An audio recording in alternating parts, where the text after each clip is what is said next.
I pakrehur, i pluhrosur, i lodhur, i raskapitur, në udhtim të mirë, në udhtim të mbar, i ngri duart ka qielli dhe lutet: Ja Rab, ja Rab. Kështu ky njeri e lut Allahun, i ka plotësuar gjitha kushtet që t'i pranohet duaja. Mirë, po këtij njeriu nuk i pranohet duaja. Për çfarë arsye?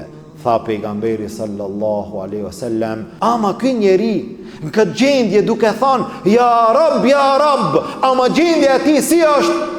Ushqimi i tij ka qenë me haram, pija e tij ka qenë nga harami, veshja e tij është nga pasuria e haramit, veshjen origjinal, veshjen më të shtrenjtë, veshjen më të pasur, telefonin më të mirë, veturën më të shtrenjtë, i pasur nga gjitha anët. Mirë, po kjo pasuri erdhi nga harami. Ky njeri punët nga gjitha anët i ka arritur me haram. Tha pejgamberi sallallahu alaihi wasallam: fa anna yustajabu lidhalik.